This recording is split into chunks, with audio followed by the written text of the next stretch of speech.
Muito obrigado. Então, mais uma vez, graça e paz, os irmãos já estão chegando. Nós estamos estudando hoje a parábola do rico insensato. Jesus ele está pregando, para que a gente veja qual é o contexto. E no meio da pregação, um homem se levanta e ele pede a Jesus que arbitre, que seja juiz numa causa, provavelmente de terras, sobre ele e o irmão. O pai havia morrido e deixou uma herança e ele queria que Jesus desse um parecer. É tanto que ele diz assim: mestre, ordene a meu irmão, mas isso nós vamos ver quando a gente entrar na parábola. E naquela época, os rabinos, os mestres, os professores da lei, eles muitas vezes resolviam estas causas dando uma opinião. E aí, é assim que começa. Ele diz: mestre, faz com que o meu irmão, aqui, ó, nesse ponto, contexto escriturístico. Bota aí o contexto escriturístico, por favor. Neste ponto, um homem que estava no meio da multidão lhe falou. Então, Jesus está ensinando e alguém lhe falou: mestre, que é a palavra hebraica rabi, ordena a meu irmão que reparta comigo a herança.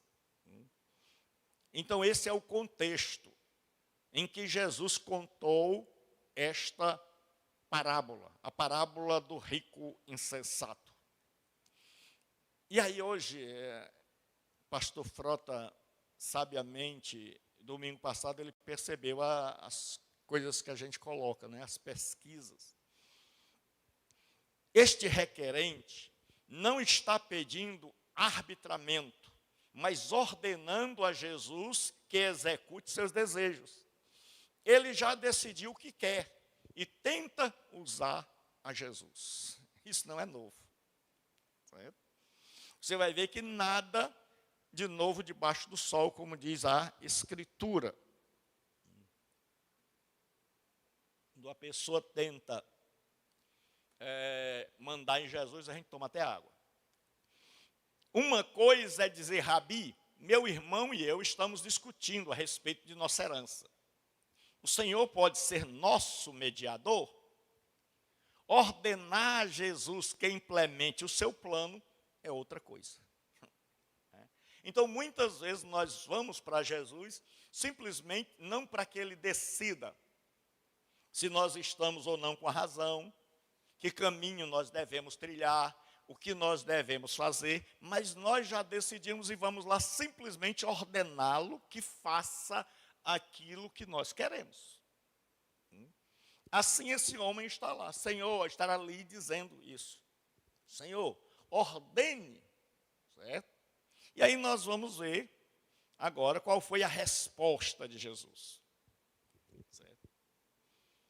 Mas Jesus lhe respondeu, como vocês estão vendo aí, ó. Homem, quem me constituiu juiz ou partidor entre vós? Jesus está sabendo que aquele homem, ele já tem uma posição. A posição é a seguinte: eu estou certo, o meu irmão está errado. Então eu não quero ouvir conselhos do Senhor, eu não quero ouvir pregação. Eu não quero que a disputa seja colocada aqui para haver justiça, não. Eu quero simplesmente que o Senhor ordene que a minha vontade se estabeleça. E aí, quando Jesus percebe que a minha vida e a sua está em outra direção, está em outro caminho, que nós estamos discordando dele, que nós estamos fora de sintonia com ele, certo? Então ele vai redirecionar a pergunta, ele vai mudar o foco. O que acontece? Nós temos um homem avarento, que só pensa nas coisas terrenas, e ele não foi ali para ouvir a pregação. Ele não foi ali com o intento de dizer, eu vou ouvir o mestre da Galileia. O nazareno não, ele foi simplesmente, olha, eu tenho uma demanda com meu irmão, eu estou certo, e eu vou aproveitar que tem um rabi aqui, ele é novo, provavelmente ele não tem experiência, e eu vou exigir que ele dê a causa para mim, que ele dê vitória para mim. Então eu vou chegar lá, já vou exigir a vitória. Então Jesus percebeu que este homem só pensava nos bens terrenos. Tudo que ele pensava dizia respeito ao acúmulo de bens. Porque o cristianismo não é a religião do acúmulo, mas é a religião da divisão, da solidariedade, do distribuir, do ajudar, do socorrer o necessitado. Não é a religião do eu, é a religião do nós. Certo? Não é a religião do meu, é a religião do nosso. Aí Jesus diz assim, o homem quer essas relações sejam resolvidas, cortando, mediante separação total. Mas Jesus insiste que não veio como repartidor divisor. A alternativa óbvia é reconciliador. Jesus não veio para ser juiz e dizer isso aqui é de fulano, isso aqui é de Beltrano, e para dar causa para partidário dele.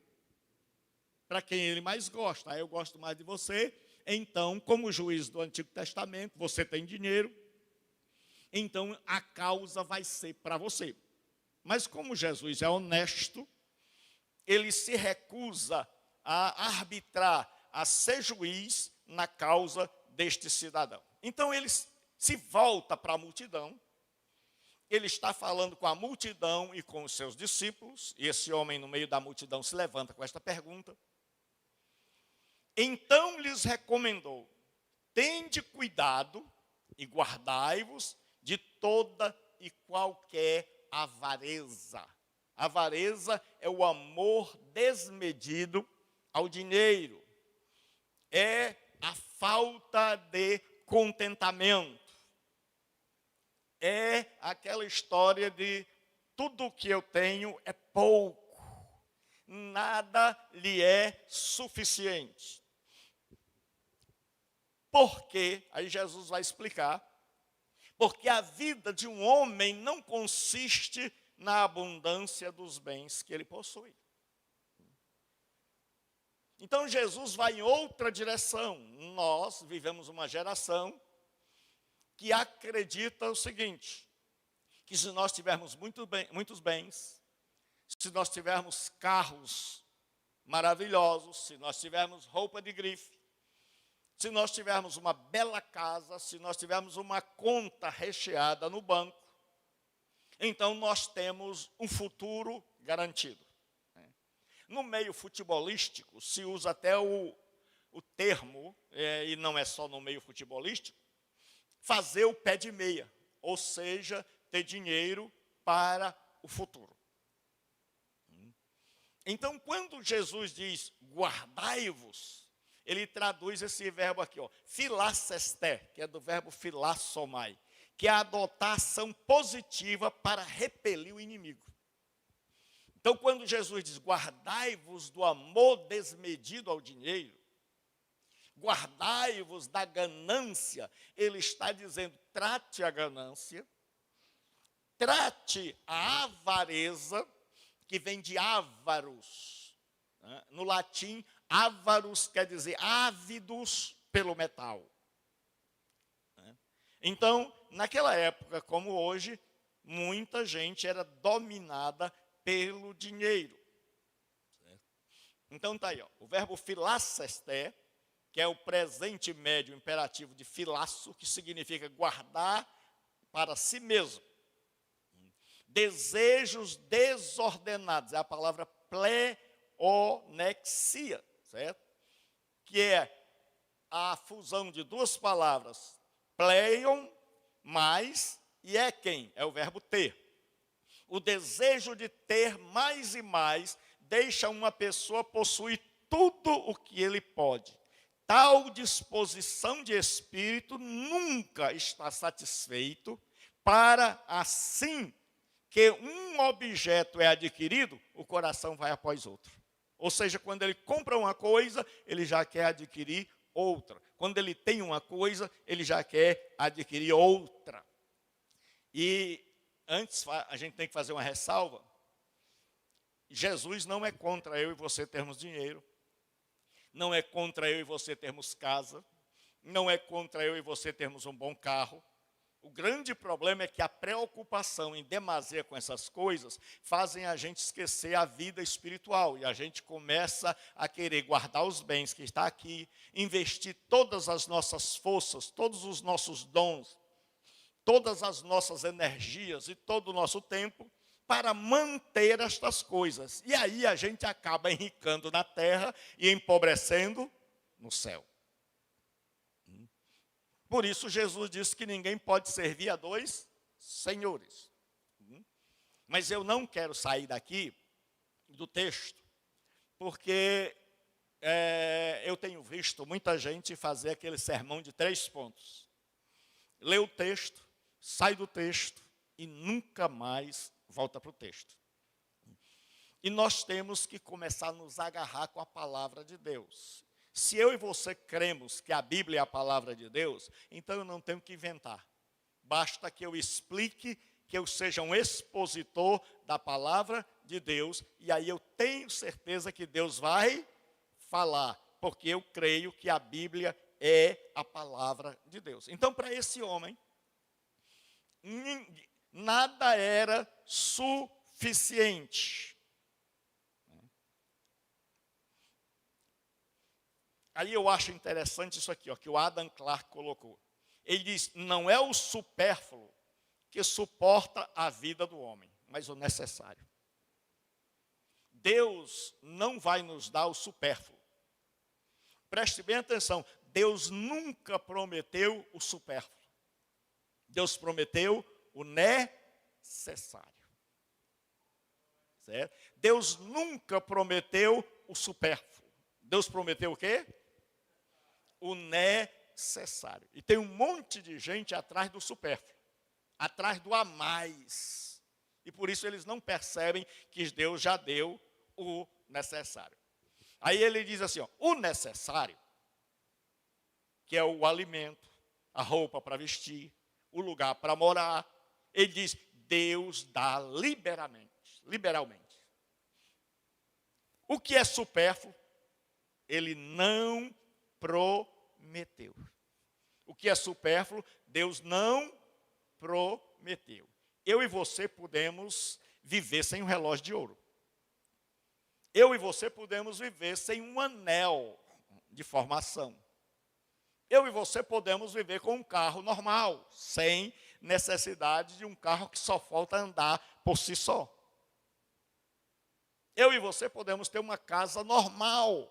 Nós podemos viver sem uma mansão. Então Deus prometeu o que é necessário e não além disso. E aí o autor, Mateus, ele escolhe duas palavras. Era muito comum na Bíblia se fazer um jogo de palavras. A palavra repartidor é merites, com R-I. A palavra repartidor é messites. Troca o R-I por S-I. Então Jesus está dizendo, eu não sou o merites, eu não vim para repartir. partir, eu não estou aqui para tomar partido. Porque se Jesus diz, então, meu filho, olha, vá dizer ao seu irmão que a terra é sua. Jesus estava sendo partidário, parcial, estava atendendo aquele homem e deixando de ouvir o outro. E qualquer que quer servir a Deus tem que ver a obra no seu todo. Nós não podemos ser parciais, mas imparciais. Aquele homem não trouxe nenhum irmão, não deu o irmão uma chance de se defender. Então o que acontece? Os romanos tinham um provérbio que eles diziam o seguinte, aqui para que vocês possam... Está dando para todo mundo ver aí? Está dando, irmão Zé?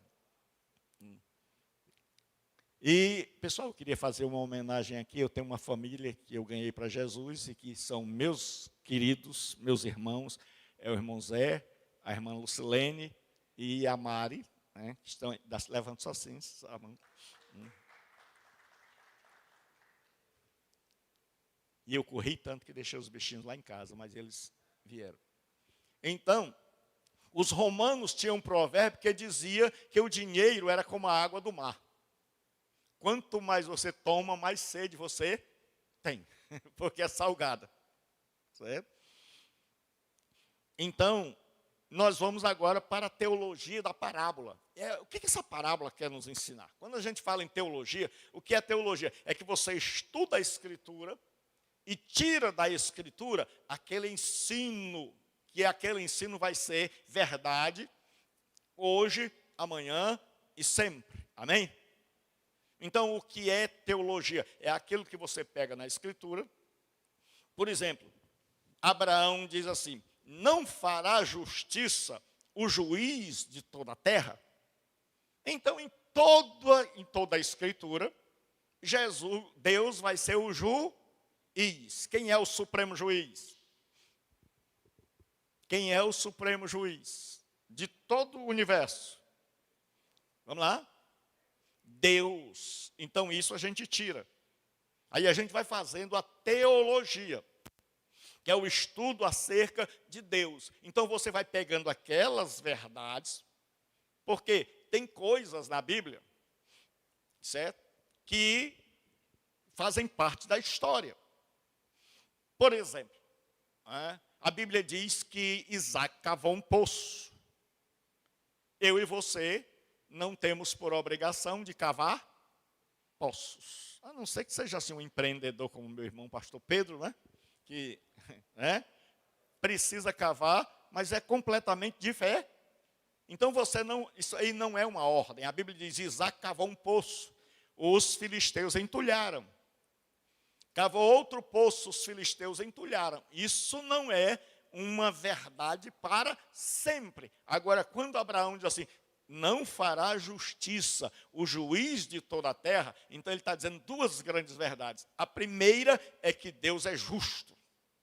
Ele é justo. E a segunda é que ele é juiz. E sendo ele o juiz, ele vai fazer justiça. Vamos lá. Sendo ele juiz, ele vai fazer justiça. Então, quando a gente vê isso, o teólogo tem esse trabalho de tirar isso aí e dizer isso aqui para sempre. Cavar poços é hoje, não é amanhã. Mas juiz é hoje, amanhã, na eternidade, para todo sempre. Deus vai ser justo e vai ser juiz. Aí, irmãos, é pentecostal, esse é fogo. Brincadeira não. Então, a teologia desse texto é que tudo que nós temos pertence a Deus. O que é isso? Foi o que eu disse? Tudo que nós temos pertence a Deus. Certo? E Ele nos confia por algum tempo o que é seu. Então, tudo que nós temos é emprestado. Vamos lá. Tudo que nós temos é emprestado, pertence a Deus. Eu particularmente, não gosto de falar de dízimo. Porque o mundo é tão avarento que todas as vezes que um pastor fala de dízimo, ele diz, pronto, tinha que chegar aí. Mas, quando você pega o dízimo, Deus te deu 100, você tirou 10. Então, você não entrou com nada. Porque a gente diz assim, eu quero saber o que o pastor Frota está fazendo com o meu dinheiro. Não, meu amigo, não é seu. Não é meu. Se Deus me deu 100, eu tiro quanto? 10. Mas eu tiro do que Ele me deu. Ninguém chega em qualquer lugar, ou chega assim, pastor Frota, eu quero dar o meu dízimo. Aí o pastor diz assim, que o pastor não lida com isso. Quem lida são os obreiros. Porque tem muita gente que pensa que a gente corre para contar. Né? E a pessoa, o obreiro chegar e dizer assim, meu irmão, eu quero dar dízimo. Certo. Você ganhou quanto? Nada. Aí o obreiro vai dizer, meu irmão, 10% de nada é o quê? Nada. 10% de nada é um dízimo. Ensina uma coisa, que você só pode dar se Deus tiver te dado antes. Então, quando eu dou sem Deus ter me dado antes, chama-se oferta. Mas meu caso não é dízimo, até porque essa igreja não está buscando, e você que está nos ouvindo, nosso interesse não é seu dízimo, é sua vida abençoada como um todo. Então, tudo que nós temos pertence a Deus, e Ele nos emprestou por algum tempo o que é seu, é o ensino dessa parábola. Então, agora nós vamos para a interpretação da parábola. Jesus, percebendo que esse homem é avarento, só pensa nas coisas da terra, está preso pelas coisas da terra. Jesus vai contar uma história para, certo, redirecionar o foco, ou seja, tirar das coisas terrenas e colocar nas coisas celestiais. Certo? Então, Jesus vai mudar a história. É como uma pessoa, geralmente, as pessoas chegam. Esses dias, eu estava conversando com uma pessoa que eu amo muito, e a pessoa chegou triste, porque a liderança dela estava assim meio cambaleante, comprometida, e me pediu uma opinião, me pediu uma ajuda e uma orientação. Eu disse, olha, seja você o fiel a Deus, seja você aquela pessoa que se preocupa com Deus. Não fique olhando para a vida do outro, se ele está bem, se está mal, mas faça a sua parte. E aí a pessoa ficou feliz, aliviada, tirou um peso dos ombros. Porque muitas vezes eu e você queremos carregar não só o nosso peso, que já é demais, mas o peso de uma igreja inteira. E é por isso que nós temos tanta gente que se converte e surta. Porque a minha vida, irmão, já tem tanto problema. Essa semana eu passei a semana toda com a pressão alta. E eu não tenho problema de pressão alta. A gente tem tanto problema que não dá para se preocupar com o que o pastor está fazendo, com o que os irmãos estão fazendo. Eu tenho que começar a me preocupar comigo, porque senão chega um momento onde eu me preocupo tanto com os outros que a minha fé vai lá embaixo e eu acabo a pessoa nem vai, nem eu também vou, nem a pessoa fica bem e eu também vou ralo abaixo com ela. Então, eu tirei o foco. Eu disse, olha, esqueça a liderança e olhe para a sua vida. Jesus, eu estou seguindo a Jesus Cristo. Sempre que você chega com um problema, Jesus não vai fortalecer, perpetuar aquele problema. Jesus não vai dizer, meu irmão, vamos discutir aqui, vamos somar. Vá lá, traga o seu irmão, vamos fazer a coisa justa. Ele diz, não, vamos conversar. Agora, tudo bem, eu já vi que você, para lutar pelo que é terreno, você é forte. É como diz o Romário, você é o cara. Agora vamos ver como é que está a sua vida com Deus. Vamos ver como é que está a sua vida com porque na terra ele era um guerreiro. Ele chega a mandar em Jesus. Aí Jesus vai contar as suas velhas histórias. Jesus e suas histórias. Aí nós vamos ver que a produção do seu campo foi um acréscimo. E lhes proferiu uma parábola. Certo? Uma parábola. Dizendo: o campo de um homem rico produziu com abundância. Então, preste atenção ao texto. Ó.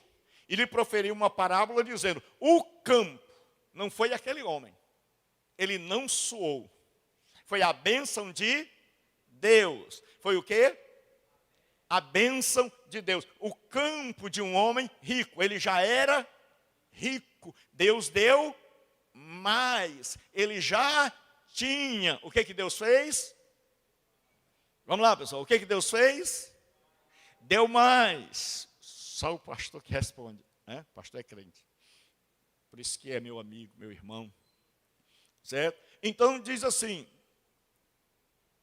E lhe proferiu uma parábola dizendo: o campo de um homem rico produziu mais. Em abundância. Então, ele já tinha, Deus fez o quê? Deu mais. Acrescentou. Isso é dádiva. Isso é bondade. Certo? Volta aí, por favor. Volta aí. Isso. Não subiu à sua mente o pensamento de: na verdade, eu não preciso de nada disso, pois já sou rico. Da mesma forma, não lhe sobreveio, o pensamento de: esta riqueza extra é uma dádiva pela qual eu não posso Deus a fez crescer. Pelo contrário, as colheitas abundantes são mencionadas simplesmente como minhas colheitas. Aí você vai ver muitas vezes o pronome meu, minhas, meus, minha, até a alma é dele. Certo? Então, ao invés de reconhecer que era de Deus, ele o que disse? Tudo era dele, tudo era dele, tudo era dele. É assim. Coitado de nós pobres seres humanos, a gente pensa: a vida é minha, eu faço o que eu quiser. Se a vida é sua, é minha, então não morra. Quando a morte vier buscar, diga: não vou, porque a vida é minha, não morra. Então agora nós vamos passar. Este homem tem mais do que o suficiente. Além disso, sem nenhum esforço extra. Foi Deus que deu, foi o campo que é tanto que ele nem estava preparado, que ele não tinha armazéns para colocar. Deus deu mais do que o que ele necessitava. Extra, a sua parte, ele dada a dádiva de uma colheita excepcionalmente abundante. Ele não suara para consegui-la e nem necessitava dela, porque ele já era rico. Mas ele não percebe que isso é dádiva. Porque, irmãos, a busca de bens, o acúmulo, o desejo do ter, nos enraiza na terra de tal maneira que eu e você acabamos esquecendo do próximo e esquecendo do espiritual. A gente confunde o temporal com o eterno. A gente gasta todas as nossas energias onde não devia gastar. E não gasta onde deveríamos gastar. Então, nós vamos ver aqui que a dádiva é maior do que a capacidade de estocar. Eu acho maravilhoso em Deus, é que Deus dá mais do que o que a gente precisa. Certo? Ele diz assim: arrazoava consigo mesmo, dizendo: que farei? Pois não tenho onde recolher meus frutos. Eu coloquei destacado ali, meus. Não foi dádiva, ele nunca reconheceu. E a pergunta é se eu e você temos reconhecido, assim, dizer assim: olha, pastor, até hoje eu não tinha reconhecido que tudo que eu tenho é dádiva de Deus. Mas eu uso muito o pronome possessivo, meu, minha, certo? Ele diz, que farei? Pois não tenho onde recolher os meus frutos. Os armazéns dele, os celeiros dele, eram muito pequenos para tão grande dádiva. Assim acontece na minha vida e na sua. O que Deus dá é tão grande, é tanta bênção do céu, que a gente não tem lugar para guardar tanta bênção. E se eu não tenho, por que Deus me dá demais para que eu divida com você? Para que Deus me dá demais? Para que eu divida com o próximo. O grande problema é que nós somos avarentos em tudo.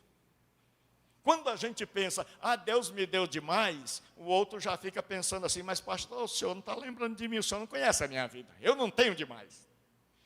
Porque ele acha que o demais só é dinheiro. Às vezes Deus te deu conhecimento, Deus te deu um dom, como deu a mim, pela graça de ensinar, e eu tenho que repartir. Eu não posso estudar e ficar com tudo que eu aprendi guardado. Porque quanto mais eu reparto, mais Deus vai me dar. Quanto menos eu reparto, mais difícil fica. Porque esse homem não tinha onde guardar. E Santo Agostinho diz assim, ele tinha a boca do vizinho faminto, que seria um ótimo celeiro. Ele tinha a boca das pessoas da aldeia que estavam necessitadas, mas ele não pensou em fazer da boca das pessoas o celeiro daquilo que lhe era demais. Então tem gente que tem saúde, mas ele não usa essa saúde para o bem do próximo. Tem gente que pode orar, mas não ora pelo próximo. Então a dádiva sempre é maior do que a nossa capacidade de estocar. Olha o que William Hendricks diz. Deveria ter levado em conta que havia outras pessoas que eram carentes de parte desse grão. Não nutria a alegria de dar generosamente. Então ele dizia o seguinte, é meu. Aqui ninguém toca. Se passar do muro, eu mando chumbo. É assim sempre. A dádiva é recebida, certo? De forma equivocada. Olha o que ele diz. E disse, farei isso. Olha o que ele pensa em fazer. Destruirei os meus celeiros. Primeiro, meu celeiros. Reconstruí-los-eis maiores. E recolherei todo o meu produto. E todos os meus bens. Jesus faz questão de colocar o pronome possessivo. Tudo é meu, meu, meu, meu, meu, meu. Não tem nada de Deus, não tem nada que foi dádiva. E se tudo é nosso, então nós não temos que agradecer. Então não tem por que fazer culto. Porque culto, irmão, nada mais é do que ação de graça. Culto nada mais é do que ação de graça. É por isso que na Igreja Católica, o centro da missa é a Eucaristia. Porque a palavra Eucaristia vem de duas palavras. Eu, que é bom ou boa, e caris ou raris, que quer dizer graça. Então, Eucaristia quer dizer dar graças, agradecer. Então, nós chegamos na igreja de domingo para agradecer a Deus. A gente está aqui hoje para aprender mais de Deus e dizer assim, Pai, eu quero ser grato por tudo que o Senhor já me deu. Eu quero ser grato por tudo que o Senhor já... Porque deixa eu lhe dizer uma coisa. Se você não é contente com o que você tem, você nunca vai ser contente nem que Deus te dê o mundo. Nós só recebemos mais na medida em que nós dizemos, Pai, eu estou muito feliz com o que eu tenho. Eu cheguei para minha filha essa semana e eu disse para ela, Rebeca, Eu estou feliz com o carro que eu tenho, e olha que é velho. Eu estou feliz com o apartamento que eu tenho. Eu estou feliz com a igreja onde eu trabalho, aqui.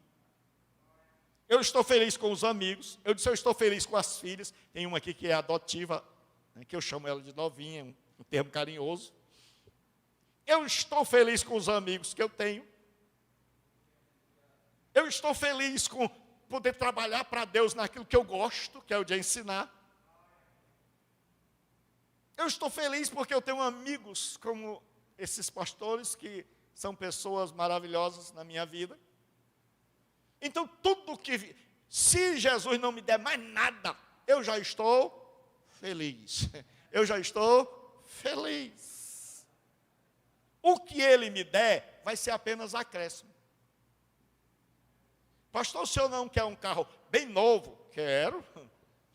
Pastor, o senhor não quer um apartamento maior? Quero. Pastor, o senhor não quer mais saúde? Quero.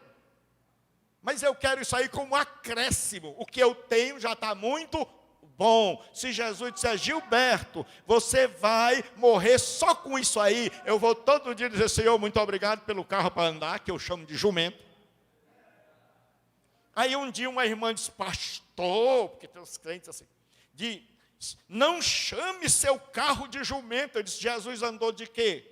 Ela disse, de jumento. Como é que eu posso ser melhor do que ele? Se ele andou de jumento, o meu não pode ser cavalo. O meu tem que ser jumento. Então, vamos lá. Meus bens, meus celeiros, meu produto, tudo era dele. Tudo era dele. E quando é tudo, eu tenho essa ideia equivocada de que tudo que eu tenho é meu, então eu não vou agradecer. É meu, eu ganhei. A pessoa diz assim, eu ganhei. Aí vem a Covid, leva ele para o hospital, ele fica morrendo, aí ele descobre que se Deus não der saúde, ele não ganha nada, certo? Assim é como o rico tolo, meus frutos, meu celeiro, meu trigo, tudo era dele.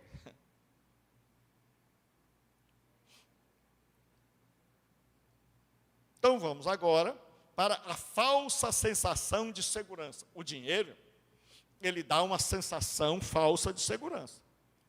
Quem tem dinheiro diz assim, olha, se eu ficar doente, eu pago um bom plano de saúde. Ou então a pessoa já tem um bom plano de saúde. Não é errado, entenda bem, pelo amor de Deus.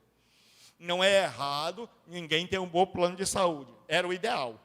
Era que todos tivessem um bom plano de saúde. Só que o bom plano de saúde não é garantia. Senão o americano não morria. Porque eles têm plano de saúde, têm os melhores hospitais, os melhores médicos, mas mesmo assim, morre. Então, mas o dinheiro dá essa falsa sensação de segurança. A pessoa diz assim, rapaz, se eu precisar, a minha família me leva, aluga um jato, me leva, né, tem uma UTI. Né? Então a pessoa diz assim, olha, se acontecer alguma coisa aí de não ter o que comer no Brasil, a gente importa. Então o dinheiro dá essa falsa sensação de segurança. A pessoa diz assim, eu estou feio. Eu vou envelhecer? Não estou nem preocupado. Eu tenho dinheiro para usufruir a minha velhice. Tem uns aqui que estão comprando até uma serra. Lá, ali para o lado do Maracanaú, nos Alpes de Maracanaú, vai andar de esqui. Certo? Fala, né? Então, o que acontece? Uma das características notáveis no Oriente Médio é a sua natureza gregária. O que é isso? É que lá todas as pessoas estão juntas. Hoje, nós temos assim, a pessoa casa e cada um vai morar longe. Geralmente o pessoal mora perto ali, né? Mas é por causa da falta de dinheiro. Mas quando tem, cada um pega o seu rumo. Mas nos dias da Bíblia, as pessoas casavam e moravam ali. E o pai mandava no marido e na filha.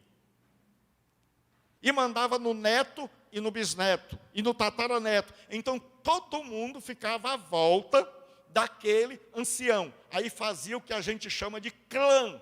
Então tinha alguém que estava acima de todas as pessoas. Então, tudo que você fazia em conjunto com outras. Vamos lá, você fazia em conjunto. Esse aqui não. Esse aqui é alguém diferente, ele é solitário. E direi a minha alma, ele não tem com quem conversar. Ele conversa consigo mesmo, porque ele não tem amigos. Ele é alguém diferente, ele não tem amigos. Agora, a palavra de Deus revela a loucura deste homem. Só a palavra de Deus, irmãos, para abrir os nossos olhos. Deus pede de volta aquilo que havia emprestado. Diz assim, mas Deus lhe disse, louco. Aí, ó. Certo? Mas Deus lhe disse, louco, esta noite te pedirão. Pedirão, você vai ver que está no futuro. Quer dizer, eles pedirão. Isso é uma maneira que o judeu tem de não falar o nome de Deus. Então ele bota o verbo no plural. Terceira pessoa do plural. Porque era para dizer assim, hoje Deus te pede a tua alma. Então, para evitar botar o nome de Deus, ele diz assim, disse Deus, louco, esta noite te pedirão. Quem é que vai pedir a alma dele? Deus. Pedirão a tua alma. Pedirão a tua. Ele pensou que a alma era dele. E esse verbo pedir é o verbo apaitel, que significa, olha aí, ó, pedir de volta, cobrar uma dívida, exigir. Deus está dizendo, eu te emprestei. A alma não era sua. E a alma aí é nefesh, ou psique, e significa o ser todo. Deus está dizendo, tudo que você tinha não era teu. E hoje à noite, você vai devolver o que eu te emprestei. E hoje à noite, você vai devolver o que eu te emprestei. Então, talvez hoje à noite Deus peça o que nos emprestou. E se você sair daqui hoje com essa sensação de que tudo que você tem foi dado por Deus e que a qualquer momento Ele pode pedir de volta, eu já fico feliz. A versão que Jesus introduz é a ideia de empréstimo. O homem descobre que a sua alma está nele por empréstimo. As riquezas também. Então, tudo o que ele tem pertence a Deus.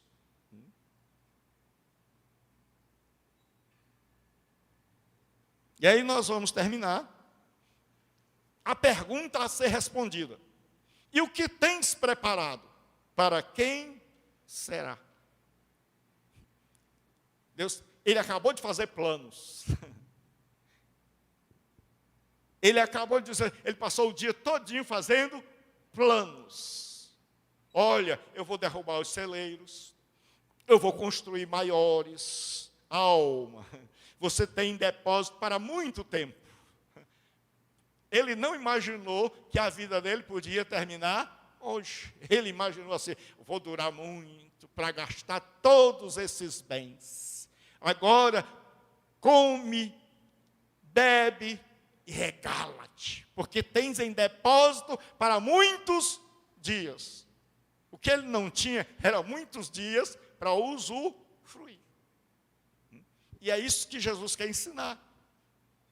Que eu e você podemos até ter coisas, mas nós não temos a garantia de que nós vamos ter tempo para usufruir de tudo isso que a gente está amealhando. Então Jesus diz o seguinte, a moral da história, como diz a minha neta Ana Sofia,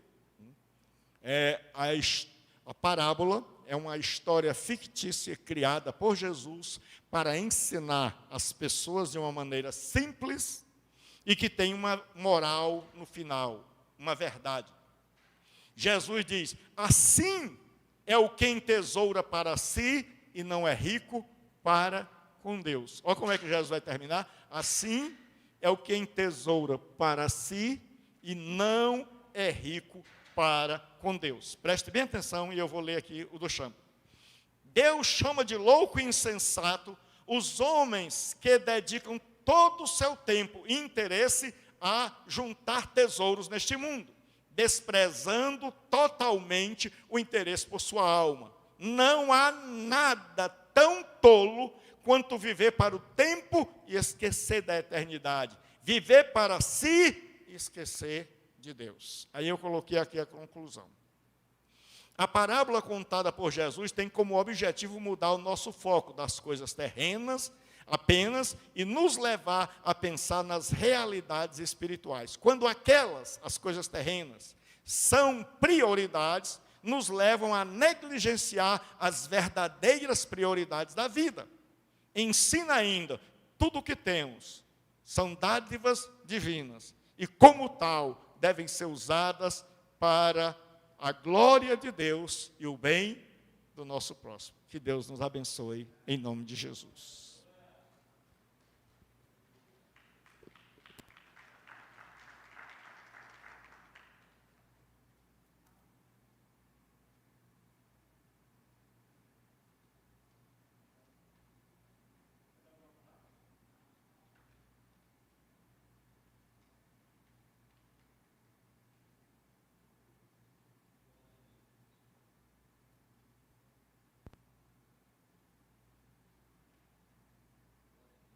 Glória a Deus. Queridos irmãos, nós vamos para um pequeno intervalo e em seguida teremos o nosso grande culto de celebração. Amém?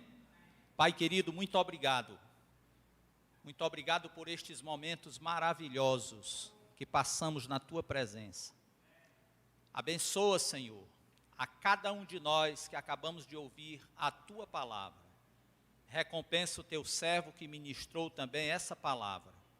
Senhor, que esta palavra, Senhor, ela brote em cada coração para dar fruto, Senhor, para o Teu reino. E que nós, Senhor, sejamos sempre gratos a Ti por tudo que o Senhor tem nos dado. É o que nós Te pedimos e já Te agradecemos no nome de Jesus. Quem crê assim, diga amém. Vamos lá para o nosso